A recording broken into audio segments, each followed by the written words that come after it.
This is welcome to another Facebook Live with Debby Enoe from Teacher Success Coach, with another of one of my fabulous female educators who have been working during COVID-19, who will discuss with us some of the challenges she's actually experiencing while doing lesson planning.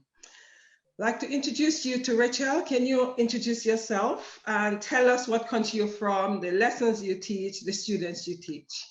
Lovely. Thank you, Debbie. Hi, my name is Rachel Warnick.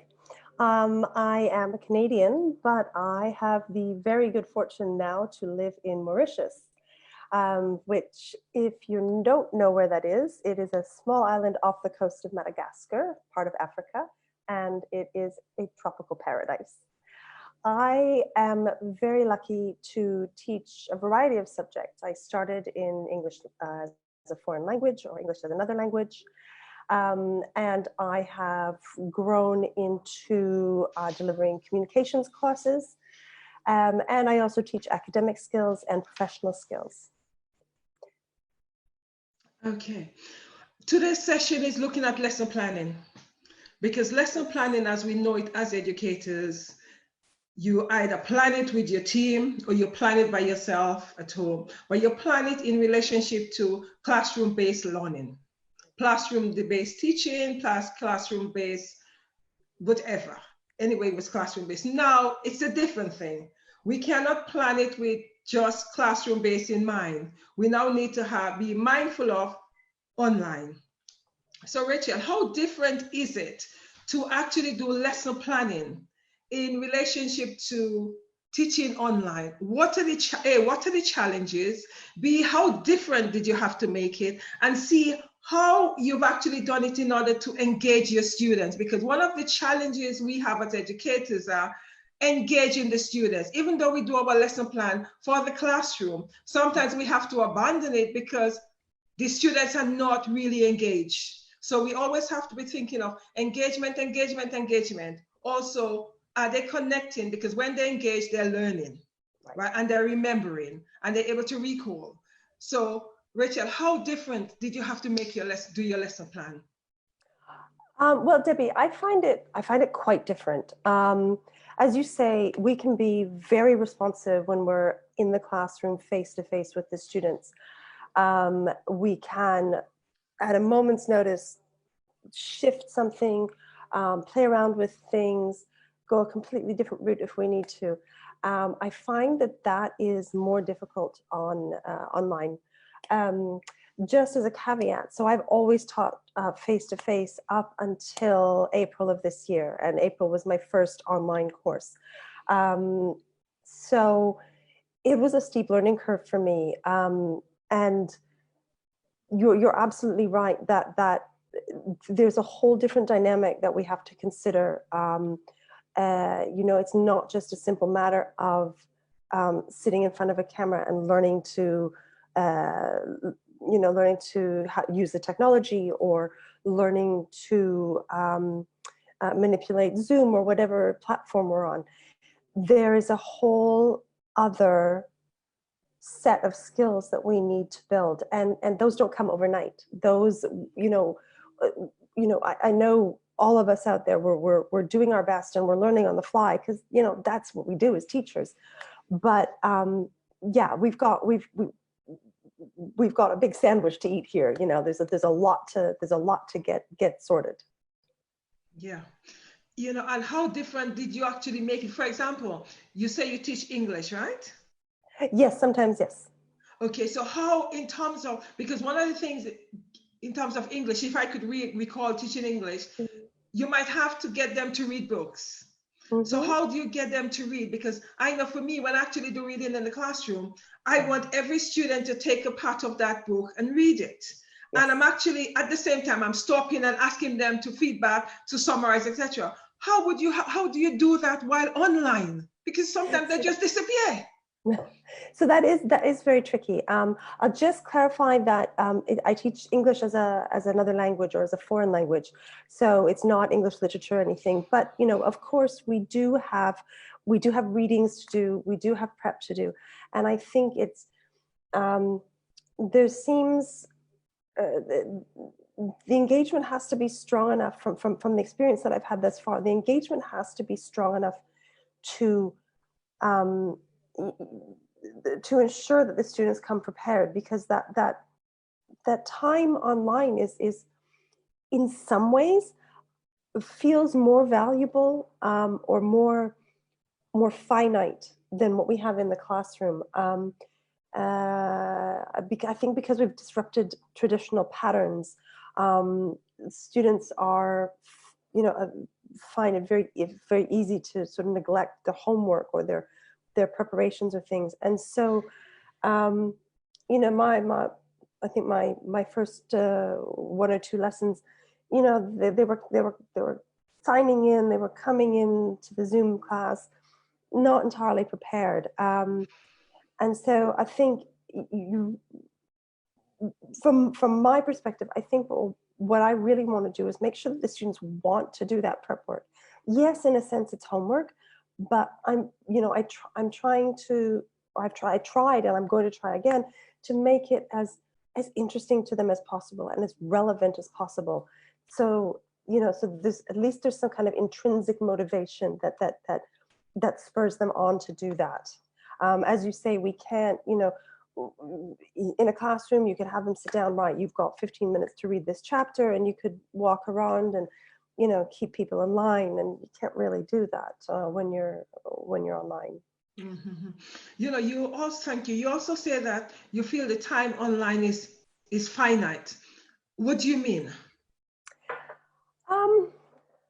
It's just a sense that I have, and maybe it's it's just me, but I feel like I can see the minutes just ticking away, just like the sand is just flowing through that hourglass almost faster than it does when you're in class. I think it's possibly because some of my the course I was teaching, the classes were a little bit shorter than what I would normally do, but I still felt, gosh, we're all here because it was an international group as well, with students from all over the world. So I kind of felt like we don't really have any wiggle room if we need to run over for 5 minutes or anything. It just felt so precious. Mm-hmm. Yeah, thank you. In terms of the length of your classes when you're actually in the building, in the classroom, how many hours less or minutes less is it when you're actually teaching online? Oh, in terms of the classes that I did? Yeah. So I had 1 hour classes online. And I normally, when I'm in person, I teach anywhere from 2 to 3 hours. Okay. So you more or less cut by half. So how do you engage the students for an hour in terms of how you plan your lesson? How do you engage them? Yes, English is a second language, and I have taught English as a second language, but for me, I need it to be face to face because I need to see the interaction, because online, I do not feel that I'll be able to see the interaction if they don't understand what I'm talking about. Right. That's the thing. It's so much harder to build that connection, especially as you go through your career as an educator, you become more adept at building that connection in the classroom. And it's like we're starting from scratch again online and learning how to do that. I think that the engagement while you're online, I think I feel like I almost have to be extra. I have to push harder, try harder, and really just open, sort of open myself up to bring them in. Those first couple of days were they were tricky. I didn't feel like I had my rhythm online, and I prepared so much. I prepared at least twice as much as I do for a normal class. But those first few classes that you do online, I think from my experience, yeah, it's maybe it's like getting on a bicycle after you haven't rode a bicycle for 30 years.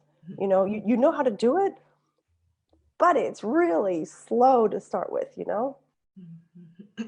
Why do you think it was slow? Was it because the student did not connect with it, or, is a situation where you couldn't feel them, or what is it? Because for me, when I actually first started online, I was blagging it because it was challenging. Although you prepared, the student, it's new for both of us, Yes. for me, and it's new for the student. So it's trying to understand how I'm going to gauge this lesson and whether or not they're understanding anything that I'm saying to them. Yes, and I think you've brought something to mind there. That there's, when you're in the classroom, you can sense the energy level. Yeah. Okay, whether it's high or low, or it's whatever it is, it's palpable. Online, it's trying to get that through a screen is very tricky. So and I had an interesting conversation with somebody today. We had opposite problems with our online teaching.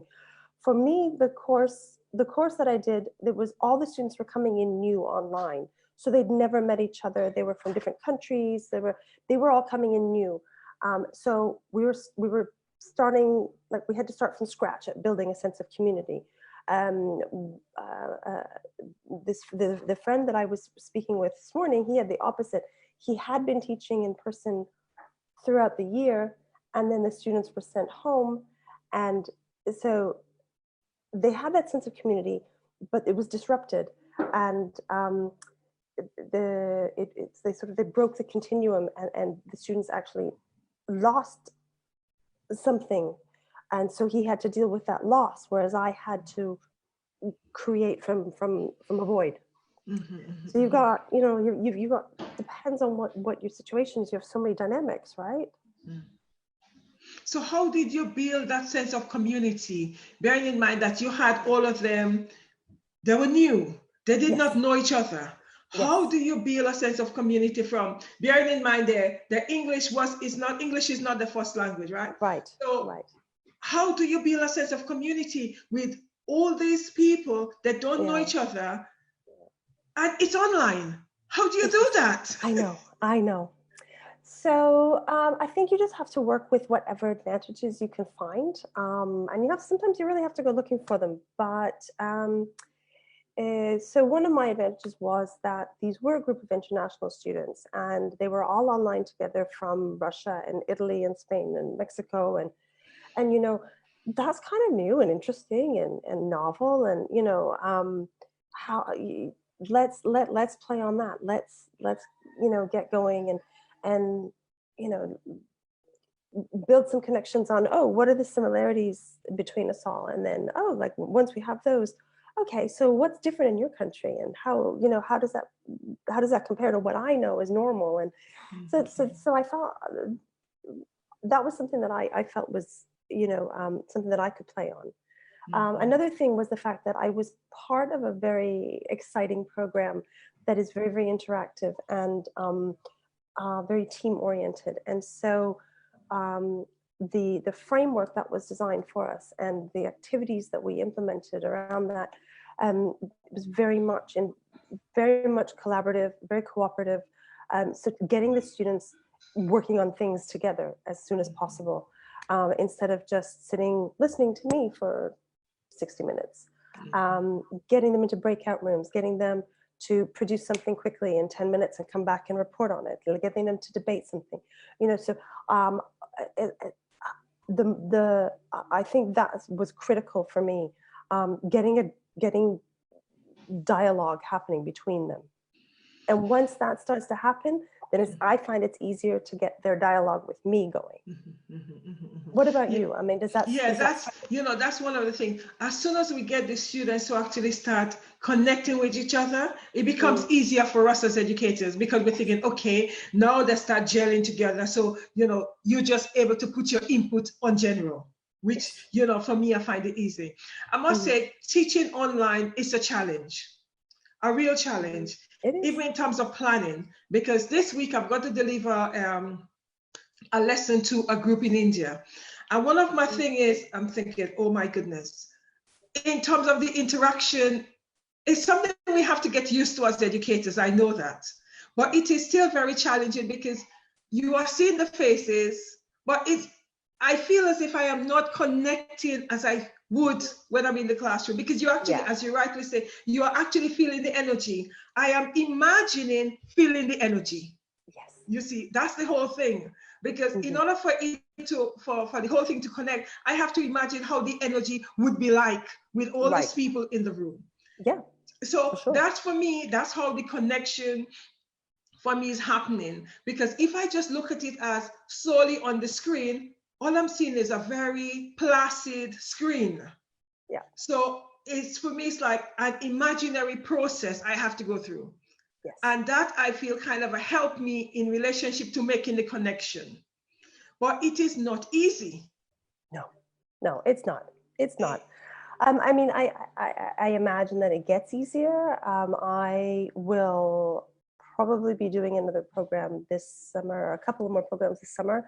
Um, and I have lots of new ideas now from the first experience, and what worked, what didn't work, things that I've read online that I'd like to try. But yeah, it's a lot of this is trial and error. I mean, Yeah. it's not like we had time to plan it. It's not like we had time to research it. Um, we've been thrown into the pool and told to swim. Yeah. Yeah. Yeah. So, Yeah. Mm. and I think that is, if I could give anyone one takeaway that is thinking, oh my God, this is just, some days I'm tearing my hair out. I mean, you know, we all have those. We're doing that at some point or other. Every single one of us, think back Yeah. to when you started teaching. It was the same thing.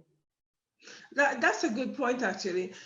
But the interesting thing about it is, when we were all trained, that wasn't even Mhm. part of the curriculum. So now No. I'm sure they're going to make it part of the curriculum, should in case we have to repeat this, Yes. right? Or is a situation where some institution might decide there's no way we could go back to how we used to be.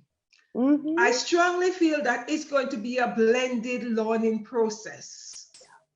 because it is so important. I feel that we need to move with the times. I keep on saying that in all my sessions, that Yeah. education have not moved.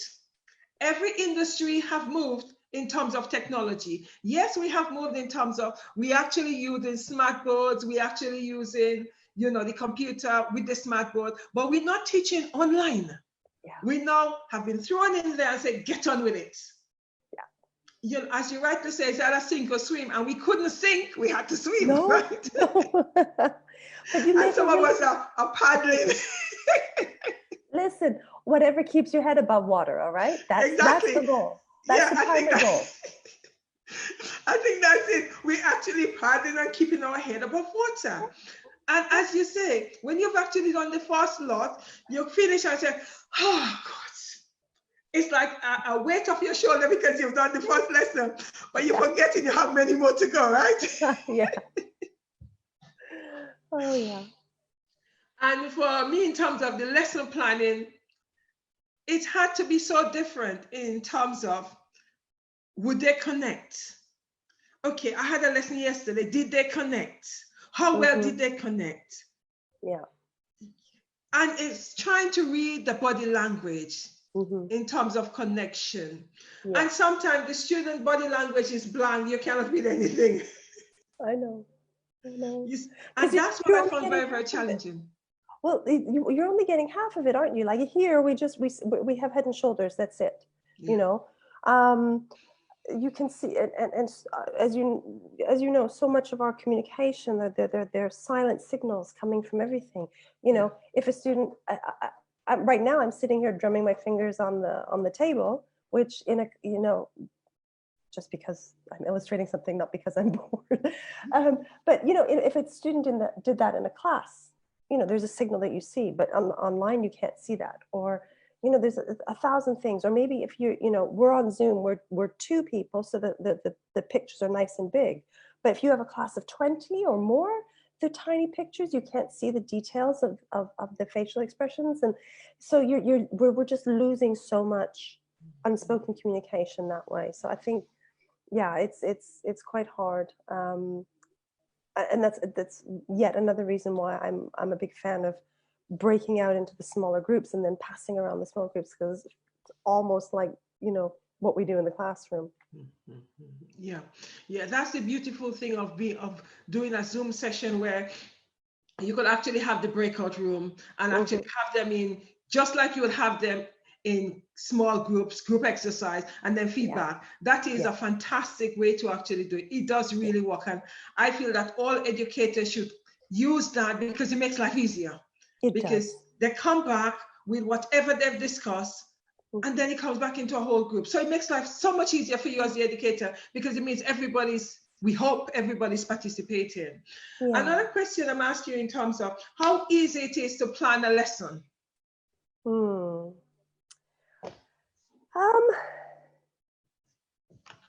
Yeah, I think it is trickier simply because it's new for me, right? So again, I'm just going to talk about my own experience. I can't be sort of prescriptive about everybody, but for me, because it was so new, I kind of wondered, how does this play out? Will this work online? Because my things are very interactive, very much, and I'm someone, I like to use my space, whether it's me moving around the classroom or me or having the students do things where they're moving around or they're changing locations in the room or whatever it is. So, how do I keep that same spirit but translate it to online? So breakout rooms, as we said, and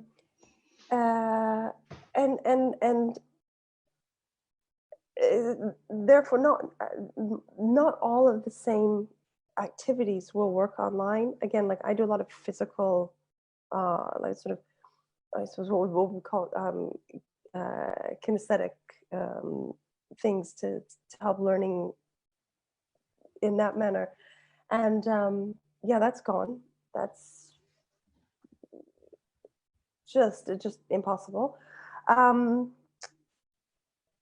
So I think it takes a lot of careful thought, and I know that going into the next one I do, I think the strength that we have with this style of learning online is that it is the technology. I mean, it can tear our hair out at times, but I think what I want to do in my next one is really, really leverage the communication so that there's it's like a game of tennis. It's going back and forth. So, putting up, say, on Google Classroom, okay, right, this is what we're going to work on for the next lesson. Here's what you need to prepare.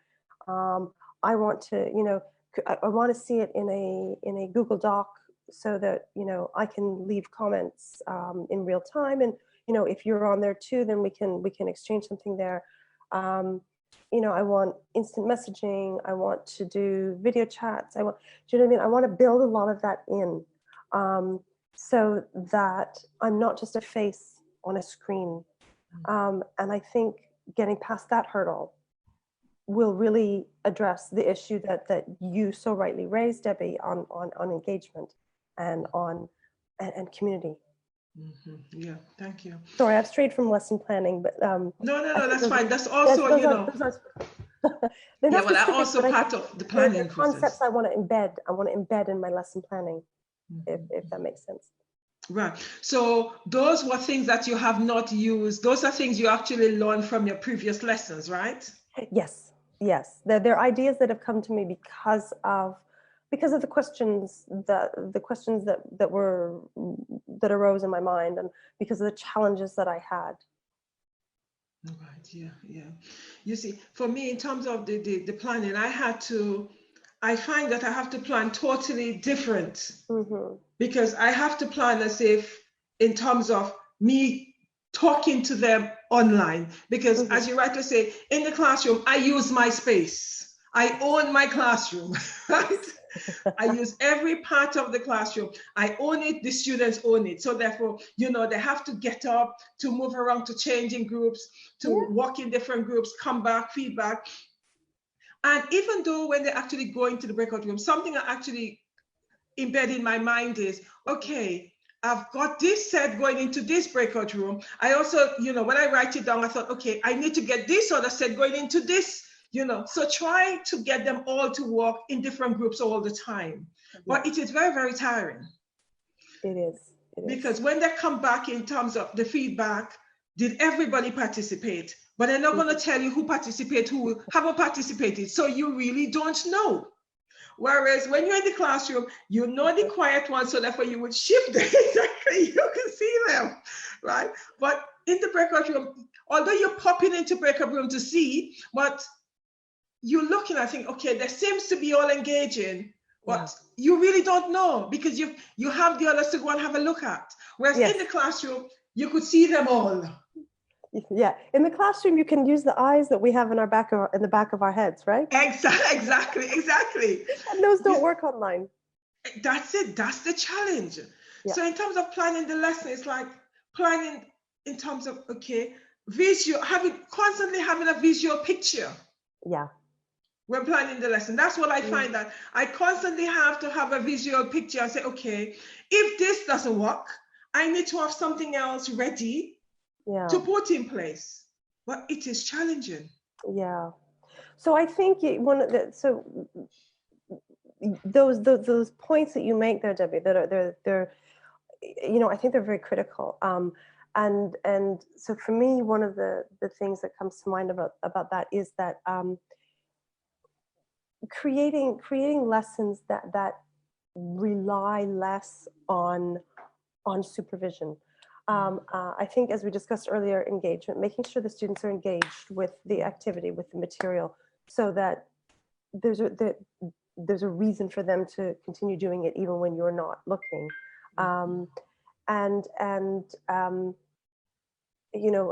Running activities that or exercises or whatever it is that they're doing that requires less monitoring and less input from us. Because we just aren't capable of it. We just aren't capable of being in 3 breakout rooms at the same time, the way we are, as you say, in a classroom, being over here with this group, but having an eye on that one and having an ear on that one, right? So I think that's one important adaptation that we do need to consider. And I had another one that I was going to say, but it's gone right out of my head. It's gonna come back. It will come back. It will come back. You see, the thing about when we actually plan our lesson, we actually I plan my lessons from home. I sit down, I plan my lesson.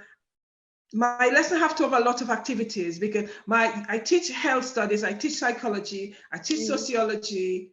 Those are the subjects I teach. So it's going to be very interactive because I cannot talk and talk. However, one of the problems I find now with online, I seem to be talking a little bit more. Yes. Yeah. And sorry. And it is something new for me because I am not used to doing so much talking. I don't know. I'm not too, because although I have, in terms of the planning, when actually planning, bearing the students in mind, etc. I just feel that when I'm actually, as if I'm talking, although I'm using my slides, although I'm putting them in the breakout room, I still feel that I'm doing a lot of talking. I'm not too sure how you see, whether or not you feel the same way and that happens to you. Interestingly, definitely in my first class I did, when I sat back and took a breath afterwards, I went, oh my gosh, I have not talked so much in a class, since the first few that I taught ever. I think there's something about doing it online that sort of disrupts this comfort that we have in the classroom with giving the students time to think, to consider. When you ask a question, either of an individual or a class, we're very, very comfortable with leaving that silence and waiting for the answer. And I found initially online that was extremely difficult. There was something different. I was acutely aware of that silence. It almost seemed like dead air when dead air time when you're watching television, and I just felt this need to fill it. So that took a lot of self-control to kind of snap out of that. I don't know, did you feel, does that relate to what you feel? Yeah, exactly. I feel that it have to be continuous. Yeah. And as you rightly say, when we actually ask a question in the classroom, I wait. They want to take 5 minutes, I'm waiting, Yeah. right? Until the answer come up, come forward. But Yes. in the online space, I seems it just the gap, it probably even 2 minutes, but it just feels long. Yes.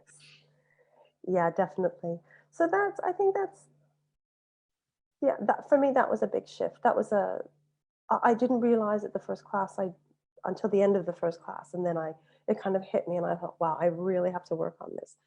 So, after 2 or 3 classes, I was much more comfortable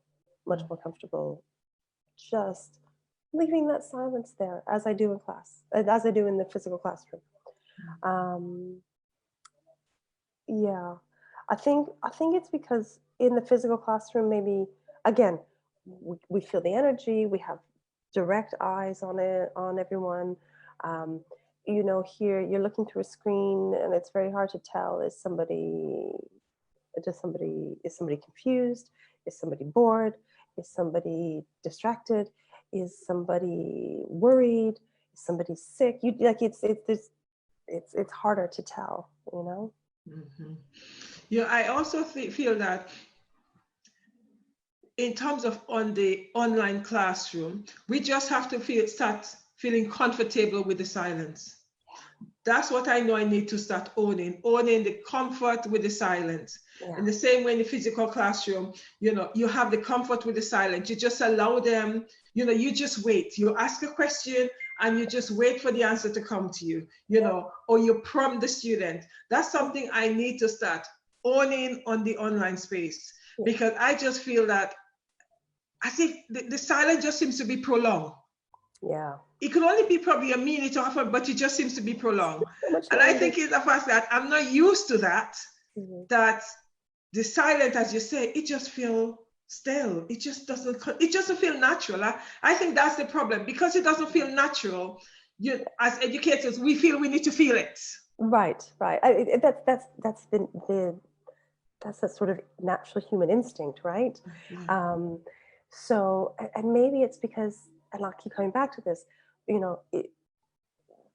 when we're in the physical classroom, the silence is only auditory. There's so much around that's going on.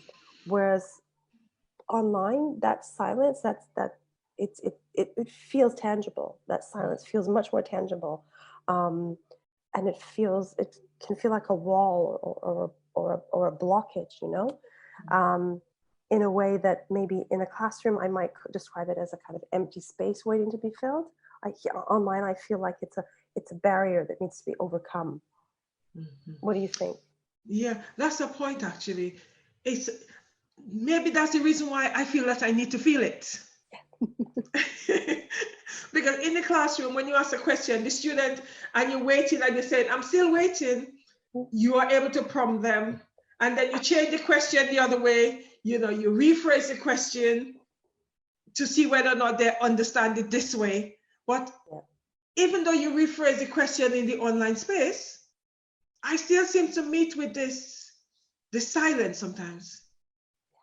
And the need to feel the silence. Yeah, so luckily that started to break down after a couple of classes, and by the end of it, we had good interaction. We had good, and if we'd had a longer course, I think it would have just continued to improve with a lot of work. I mean, it's not just going to come down on angel wings from heaven, but I think it would come, and I look forward, hopefully, to one of these upcoming courses that I'm doing is going to be much longer. It's going to be so. Yeah, I think it'd be very interesting to see how that actually pans out.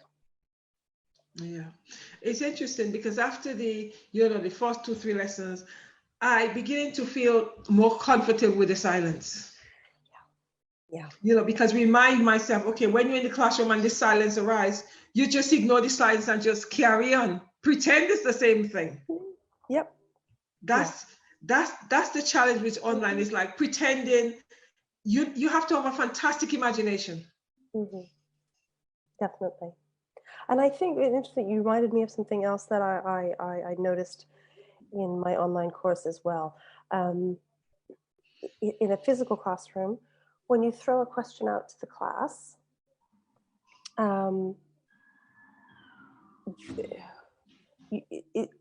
it's generally received by pretty much everyone. Whereas I found that in that first day or two, if I threw a question out to the class online,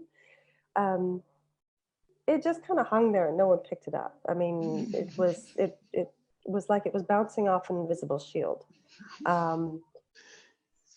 So, I found myself doing to address that, and I don't know, maybe you've had a similar experience.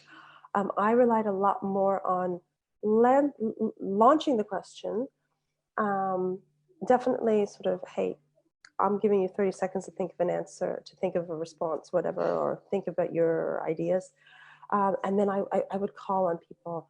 I left it less up to chance, up to volunteers. I just kind of rotated around the people, and I would say, okay, right, Bob, we haven't heard from you yet today. Let us know what you've been thinking about for this, in this time, or so calling on people more in a very gentle way, but giving them a minute to sort of process their thoughts on it. I found that was one thing that worked quite well for me. Yeah. Yes, me the same thing, because it's like throw the question out and say, okay, I'm giving you a few minutes to answer. If no one answers, I would have to start picking. If I don't have a volunteer, I would have to pick people. So if you don't want me to select you, you better actually come forward. But you see, the challenge you also have is, they're sliding down in the chairs, right? That's some of the thing as well, right? Where you have to say, okay, I'm still seeing you, So it's like remind them you're still seeing them.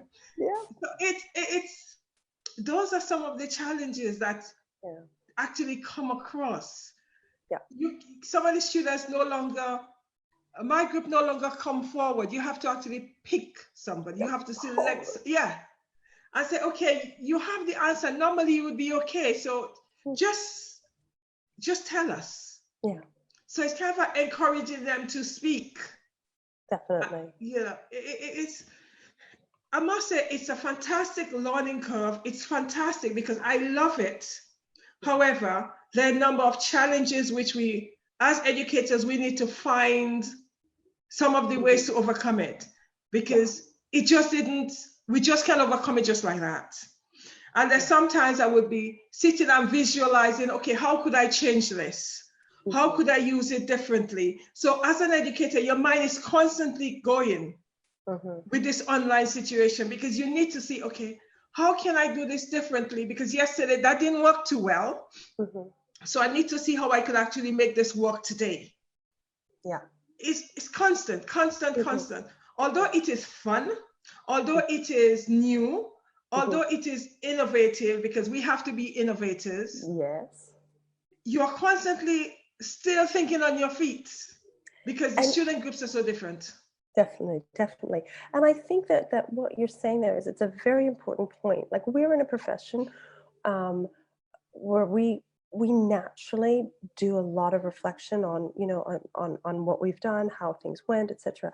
And I just think that with the online, as we're making that transition into becoming more comfortable, I think we're needing to do even more reflection than what we would normally do.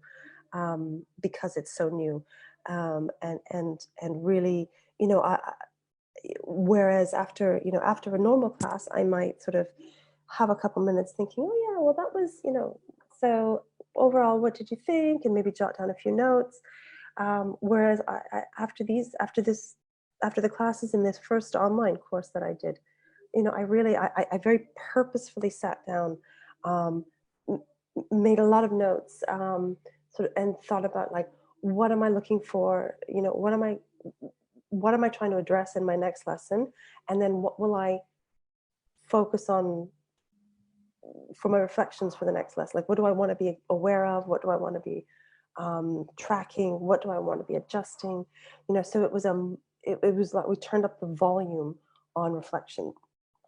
Yeah, it's interesting. That's so very true because, as you rightly say, in the classroom, when I actually do my reflection, okay, this didn't work. Okay, yes, I see why it didn't work. Because it's a stale classroom, so you can actually see the visual, aspect. But with the online classroom, I'm thinking, okay, well, the students kind of got up, they disappeared, so I need to address that. Are there any issues while this is happening? So the reflection, as you rightly say, is so much more in depth. Yes.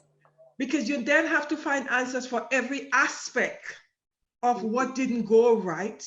Right. And how could you actually change it? And what went well? You're thinking, okay, this went really well. So therefore, probably I need to use more of this. Right. So it is. Reflection is much, much greater. Yeah. No more 2 minutes or 10 minutes for reflection. It's a whole lesson planning. The reflection is a whole lesson planning. Yeah, Which is so interesting. Those are some of the things I've actually identified in terms of my lesson planning. Because I have to pretend that I have to visualize the online space, not only the students, but the online space. Yeah. So it's a different, it's a whole different lesson planning setup. Yeah. What tips would you give any educator who is planning the lesson for the online space? What some of the tips you will say, okay, you need to look at this, some things that they need to be aware of when planning the lesson? Sure. What are some of the tips you're going to give them? Well, so what I'm going to say are the things that I learned from my first foray into online teaching. And these are things that I'm carrying with me into my next one.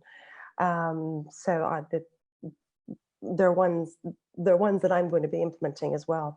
I think, first of all, plan either using technology that you know well, or make sure that you know the technology well if it's something that you have to use, so that you're not losing any time or concentration on switching to share screen or putting students in breakout rooms or whatever. No, because you don't want, as we were discussing, we have to put so much more energy into the online teaching. We don't need any distractions, any tech fails, and any tech fails that can be avoided. Secondly, allow yourself extra time for lesson planning. If you're somebody that can lesson plan, that can dash off a lesson plan in 10 minutes or 30 minutes or 1 hour normally, allow yourself a lot extra as you get started, and accept that it will be. It's not a failure. You're flexing new muscles, and until we've got those built up to the same strength as our other muscles, they're going to take more time to do.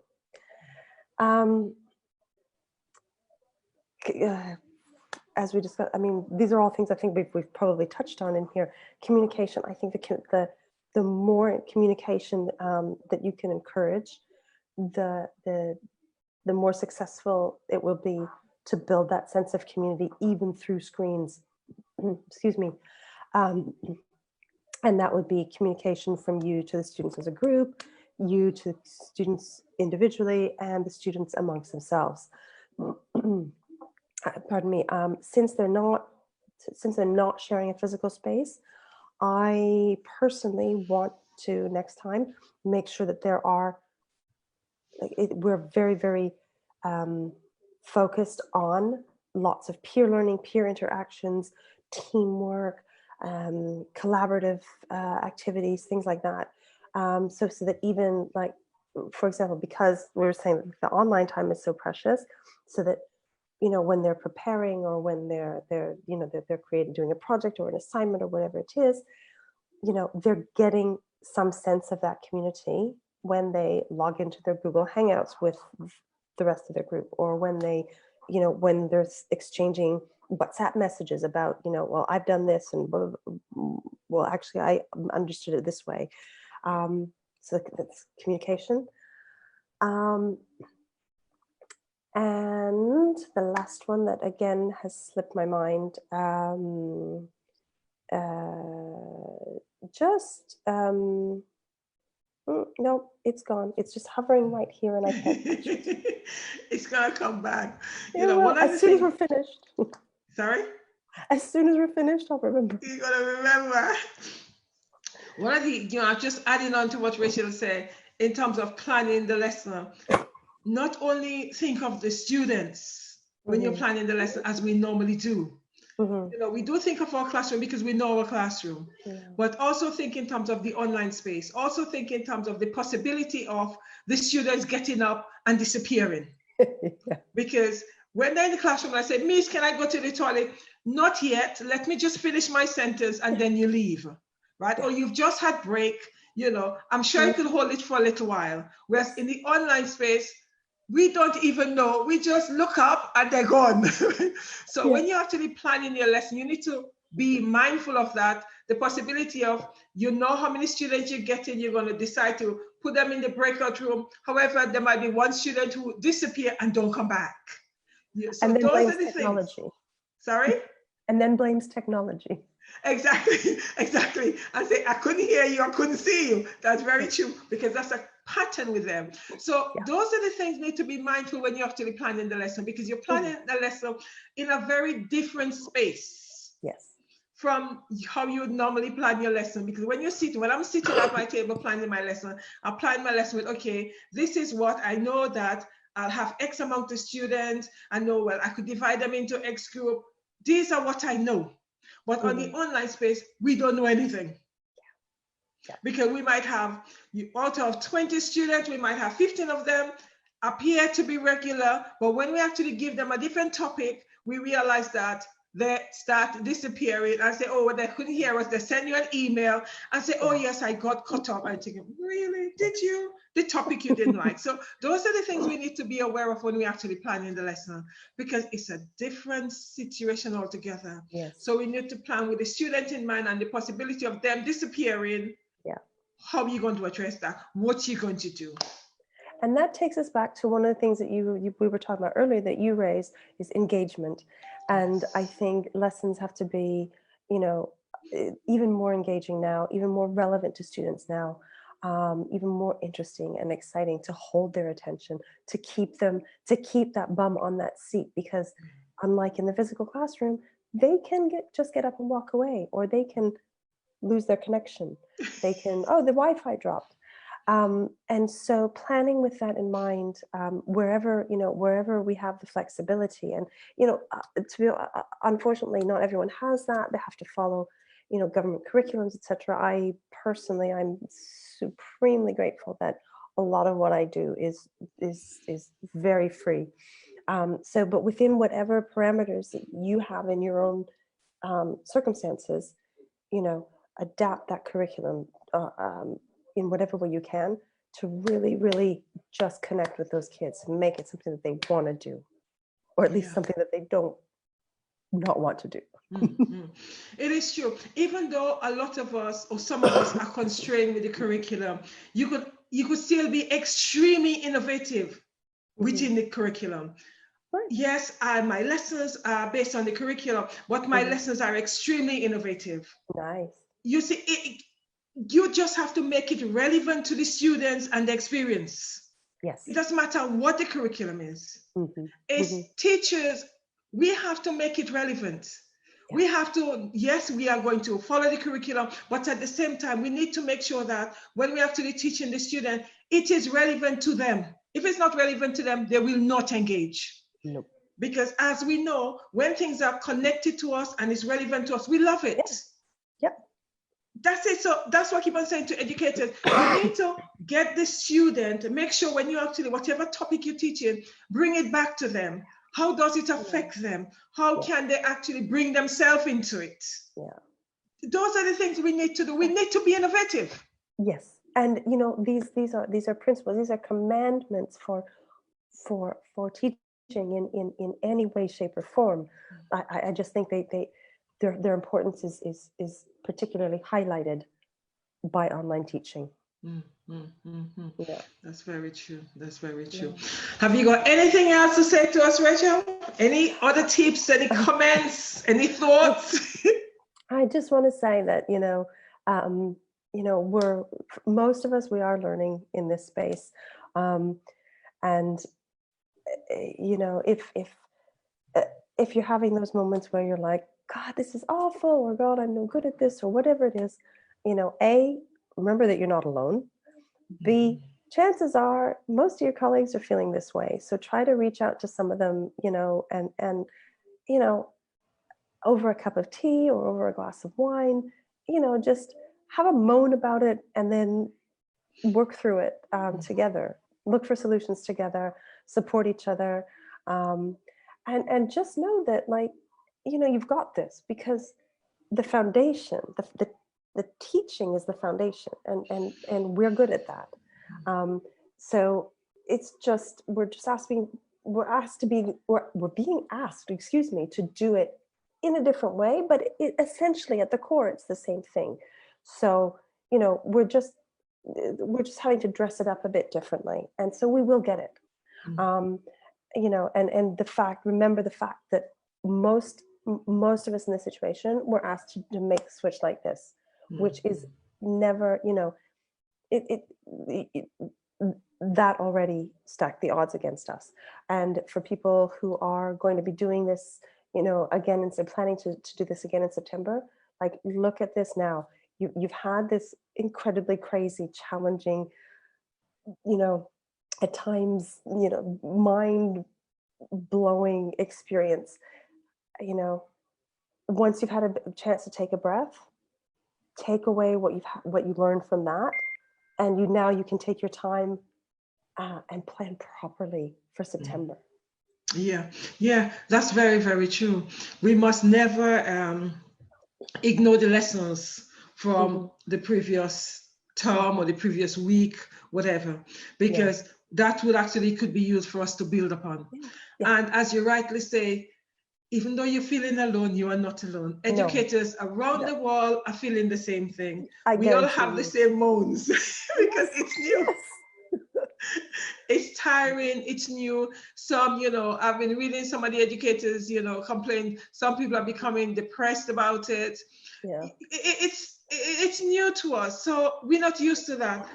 Unfortunately, we need to be adaptable. We need to be flexible. We need to be ready to embrace change. And if we are not ready to embrace the change, it becomes much more struggling. It becomes much more of a struggle, because it means that we're fighting against it.